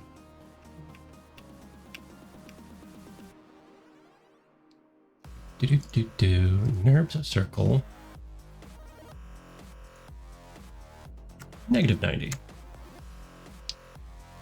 Kind of silly that it would matter this way. But there. Now it is not inside out. It's because the circle that is using for the shape was facing the wrong way. I remember that because I had made that mistake in the past. So now it is the lovely gray that we know and love everywhere around here. Now we're going to save. We're going to try something real quick. We probably won't be able to snooze this next ad. We're going to try something real quick and then we're going to call it a night. Okay, you are surfaces. We're going to convert you. Are you surfaces or NURBS? Ooh, we should make it paint effects for extra fun. I'm writing that one down. You'll have to come back at a later date to find out what I'm going to do with paint effects. We will have nature version of Rusty. Okay, NURBS to polygons.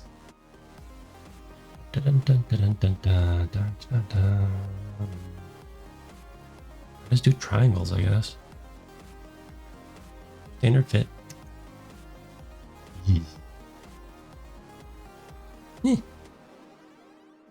Good enough.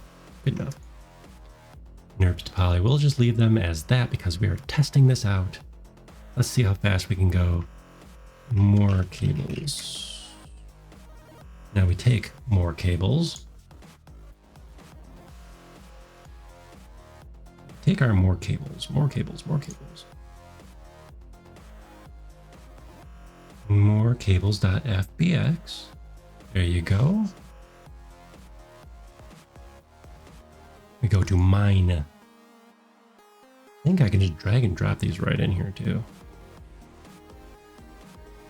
Doesn't always seem to work, but there you go. There's more cables.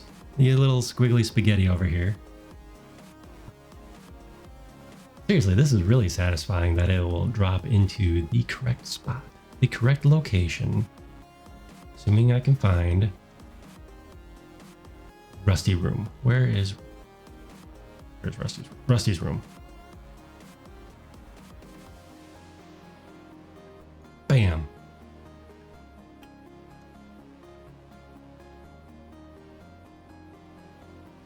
look at that. Look at that. We just did that, guys. We just did that. Oh. We'll definitely be retessellating and exporting that, but let's go check it out quick. Ooh, thank you for looking that up for me. Really, why way in the high 40s do digital PWM? It seems arbitrary. I looked up on the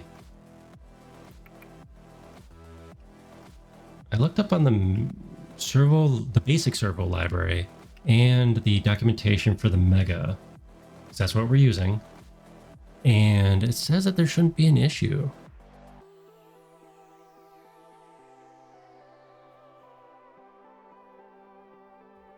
Huh. Yeah, so maybe I need to switch libraries then, which is a shame because it took so much trial and error to get the libraries to work. Oh, look, there's our cabling we just added. Oh, it's coming from a non-existent box here. Because I didn't export the lens cap with the new servo, the new tiny servo and everything, which is fine because we need to re-export these cables anyways. They're really janky looking. But look, there they are. Look, it plugs into pin number 28 maybe?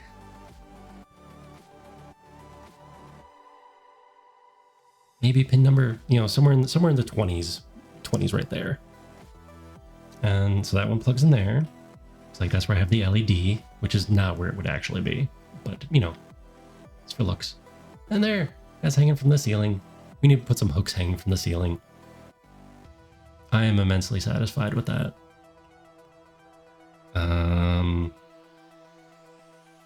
However, we should also add in while we're here. No, I don't have time to add it while we're here. Darn. I was going to say add in the other servo and the lens cap and everything. But by the time I do that testing, I'll be in trouble for staying up too late. Because as seems to be the case, every morning is an early morning. Yes. Oh, and that spotlight has hideous shadow quality. I do have to fix that. That is some hideous shadow quality on that, the spotlight that's sitting over in the corner that Rusty is looking at. Might be doing some of its own PWM calculations. I bet it is. I bet it is. It is something that I need to look into though, because I do not like how, especially the eye, just whips back and forth. But what I can do, instead of searching for a whole new servo library, I think I'm using servo easing. I'm stretching and there we go. My tracking is not quite catching it up. So I'm using, I believe, servo easing for my my servo control library. I think that's what it was called.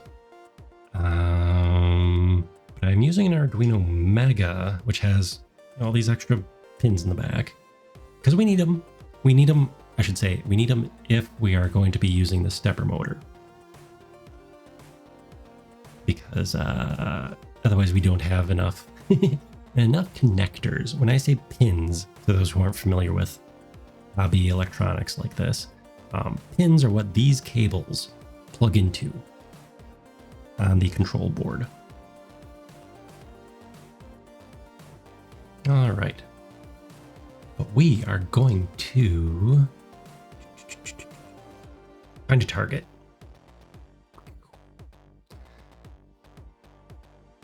Yeah, so I don't know if it's like you say, if it's doing its own PWM calculations or what exactly is going on with that. But it's a bit disappointing. It's a little discouraging even. So I don't think I can get to the other PWM pins once I have the motor control shield sitting on top of it.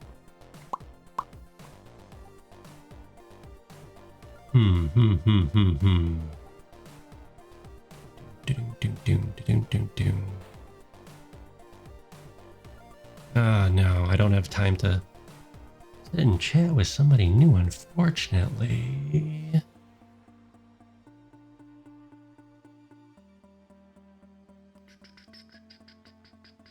Let's go drop into Mega Mocap. Let's go see what they're up to. Ooh, animation-y type stuff. Let's go start that raid. I am going to look into that, Vic. I'm going to look into that to see maybe that might be part of the problems. But hopefully see you all on Wednesday. We hope to have the robot. We hope to have the robot here on Wednesday. Either way, game time. To be announced. To be announced. Old game. Maybe only like 10 years old. Maybe quite a bit older. We'll have to see. We'll have to see how far back we go. I have ideas though.